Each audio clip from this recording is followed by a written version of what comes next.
ಆಗ್ರಹಿಸಿದ್ದಂಥದ್ದು ಪೂರ್ಣ ಪ್ರಮಾಣದಲ್ಲಿ OBC SC ST ಜೊತೆಗೆ ಮೈನಾರಿಟಿ ತೆಗೆದುಕೊಂಡ ಈ ದೇಶದ ಅಧಿಕಾರವನ್ನು ಕಬ್ಜಾ ಮಾಡ್ಕೊಳ್ಳಿ ಹೊರಟಿದ್ದನ್ನು ನಾವು ಸೂಕ್ಷ್ಮವಾಗಿ ಗಮನಿಸಿದ್ದಾರೆ. ಇನ್ನು ನಾವು ಇದನ್ನು ಮುಂದುವರಿಸ್ಕೊಂಡು ಹೋದ್ರೆ ಇದೇ ಒಂದು ರೀತಿಯಾದಂಥ ಆಡಳಿತ ಮಾಡ್ತಾ ಹೋದ್ರೆ ಒಂದು ಬಾಂಧವ್ಯವನ್ನು ನಾವು ಬೆಸೆದೇ ಹೋದ್ರೆ ಭಾವನಾತ್ಮಕವಾಗಿ ಇದು ನಮ್ಮಿಂದ ಅಧಿಕಾರ ಬಿಟ್ಟು ಹೋಗ್ತದಂಥ ಖಚಿತ ಅಭಿಪ್ರಾಯ RSS ಇವತ್ತು ಮೂಡಿಬಿಟ್ಟದ ಮತ್ತು ಅದು ಖಚಿತನೇ ರೀ. ಅದಕ್ಕಾಗಿ ಇವತ್ತು ಬದಲಾಗುವಂಥ ಅನಿವಾರ್ಯತೆ RSSಗೂ ಬಂದದ. ಯಾಕಂದ್ರೆ ಮೋದಿಯವರು ಇರ್ತಾರೆ, ನಾಳೆ ಹೋಗ್ತಾರೆ, ಒಂದು ಆಯುಷ್ಯದ ಲಿಮಿಟ್ ಅದ. ಆದರೆ RSS ಸಂಘಟನೆ ಭಾಳ ವರ್ಷಗಳಿಂದ 1925ರಿಂದ ಈ RSS ಸಂಘಟನೆ ಮಾಡ್ಕೊಂಡು ಬಂದಿದ್ದಾರೆ. ಗುರು ಗೋಲ್ವಾಲ್ಕರ್ ಆಗಿರ್ಬೋದು, ಮುಂದೆ ಅವರ ಹಿಂದಿನ ಹೆಡಗೇವಾರ್ ಅವರಾಗಿರ್ಬೋದು, ಈ ಸಂಘಟನೆ ಕಟ್ಟುವಲ್ಲಿ ಸಾಕಷ್ಟು ತೊಂದರೆಗಳನ್ನು ತೆಗೆದುಕೊಂಡವ್ರು, ಇಲ್ಲ ಅಂತಲ್ಲ. ಯಾಕಪ್ಪ ಅಂತಂದ್ರೆ ಅನುಕೂಲಗಳು ಸಾಕಷ್ಟು ಇದ್ದಾಗ ಅನಾನುಕೂಲಗಳು ಇದ್ದೇ ಇರ್ತಾವೆ.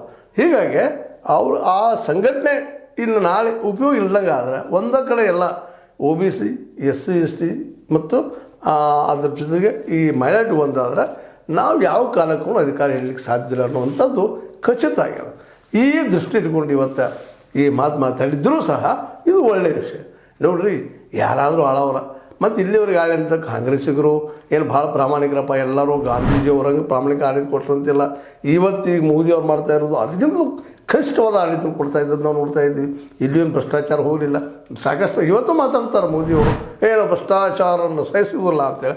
ಅವ್ರ ಪಕ್ಷದಲ್ಲಿ ಸಾಕಷ್ಟು ಭ್ರಷ್ಟಾಚಾರಗಳು ಯಾರನ್ನ ಇವರು ಐಡೆಂಟಿಫೈ ಮಾಡಿದ್ರು ಅವ್ರನ್ನ ತಮ್ಮ ಪಕ್ಷ ತೊಗೊಂಡಿದ್ದು ನಾವು ನೋಡ್ತಾ ಇದ್ದೀವಿ. ಯಡಿಯೂರಪ್ಪನ ಮೇಲೆ ಆರೋಪದ, ಅಜಿತ್ ಪವಾರ್ ಅವ್ರ ಮೇಲೆ ಆರೋಪದ, ಎಷ್ಟು ಜನ ಬೇಕು ಹಂಗೆ ಲಿಸ್ಟ್ ಮಾಡ್ತಾ ಹೋದ್ರೆ ಅನೇಕ ಜನ ಕಾಂಗ್ರೆಸ್ಸಿಗರಲ್ಲಿ ಈ ಭ್ರಷ್ಟಾಚಾರ ಸಲುವಾಗಿ ಒಳಗೆ ಹೋಗಿದ್ದು ನಾವು ನೋಡಿದ್ವಿ. ಹೀಗಾಗಿ ಇವತ್ತು ಕಾಂಗ್ರೆಸ್ಸು ಮತ್ತು BJP ಒಂದೇ ನಾಳೆ ಎರಡು ಮುಗ್ಗುಗಳು ಅಂತನ್ನುವಂಥ ಪರಿಸ್ಥಿತಿ ಇವತ್ತು ಮಾತಾಡ್ತಾ ಇದ್ದೀವಿ. ಜನನು ನಿಧಾನಕ್ಕೆ ರಾಹುಲ್ ಗಾಂಧಿಯವರು ನಂಬಲಿಕ್ಕೆ ಇದ್ದಾರೆ ಅನ್ನೋದು ಇತ್ತೀಚಿನ ದಿನದಲ್ಲಿ ಸ್ಪಷ್ಟ ಆಗ್ತಾ ಇದೆ. ಮತ್ತು ರಾಹುಲ್ ಗಾಂಧಿಯವರು ಪ್ರಬಲ RSS ವಿರೋಧಿ ಮತ್ತು RSS ಸಿದ್ಧಾಂತನ ತಳಹದಿಂದ ವಿರೋಧ ಮಾಡುವಂಥ ಒಂದು ಸಂಘಟನೆ ಜೊತೆಗೆ ಅವರಿದ್ದಂಥವ್ರು. ಹೀಗಾಗಿ ಕಾಂಗ್ರೆಸ್ನ ಈ ರಾಹುಲ್ ಗಾಂಧಿಯವರ ಇತ್ತೀಚಿನ ಬೆಳವಣಿಗೆ ಸಹಜವಾಗಿನ RSS ಸಹಿತ ಆಸಕ್ತಿ ಮೂಡಿಸುವಂಥದ್ದು BJPಯಲ್ಲೂ ಸಹಿತ. ಯಾಕಂದರೆ ಏನು